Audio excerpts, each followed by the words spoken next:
ప్రపంచంలో ఇప్పటికీ వీడని అతిపెద్ద మిస్టరీలలో ఒకటి వోయినిచ్ మాన్యుస్క్రిప్ట్. దీని గురించి తెలిస్తే మీరు నిజంగా ఆశ్చర్యపోతారు. వోయినిచ్ మాన్యుస్క్రిప్ట్ అంటే ఏమిటి? ఇది 15వ శతాబ్దానికి చెందిన ఒక పురాతన పుస్తకం. దీనిని ప్రపంచంలోనే అత్యంత రహస్యమైన పుస్తకం అని పిలుస్తారు. ఎందుకంటే అర్థం కాని భాష. ఈ పుస్తకంలోని అక్షరాలు ఏ భాషకు చెందినవో ఇప్పటివరకు ప్రపంచంలోని ఏ భాషా నిపుణుడు, లింగ్విస్ట్ కనుగొనలేకపోయాడు. వింత చిత్రాలు. ఇందులో వింతైన మొక్కలు, నక్షత్ర మండలాల పటాలు మరియు వింత ఆకారాలు కలిగిన స్త్రీల చిత్రాలు ఉన్నాయి.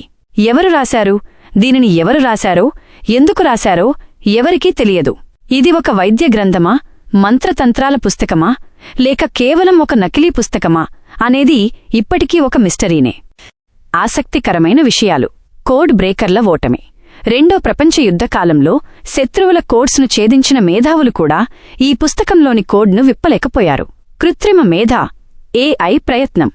ఇటీవల ఏఐ టెక్నాలజీని ఉపయోగించి దీనిని డీకోడ్ చేయడానికి ప్రయత్నించారు, కాని స్పష్టమైన ఫలితాలు రాలేదు. వయస్సు. కార్బన్ డేటింగ్ ప్రకారం ఇది 1404 నుండి 1438 మధ్యకాలంలో తయారైనట్లు తేలింది. మనం ఎంతో సాంకేతికంగా ఎదిగామని అనుకుంటాం, కాని 100 ఏళ్ల క్రితం నాటి ఒక చిన్న పుస్తకంలోని విషయాన్ని కూడా మనం అర్థం చేసుకోలేకపోతున్నాం. ఈ పుస్తకం ప్రస్తుతం అమెరికాలోని యేల్ యూనివర్సిటీ లైబ్రరీలో భద్రంగా ఉంది. మీకు ఇలాంటి చారిత్రక మిస్టరీలంటే ఇష్టమా, లేక సైన్స్ సంబంధిత మిస్టరీల గురించి తెలుసుకోవాలనుకుంటున్నారా?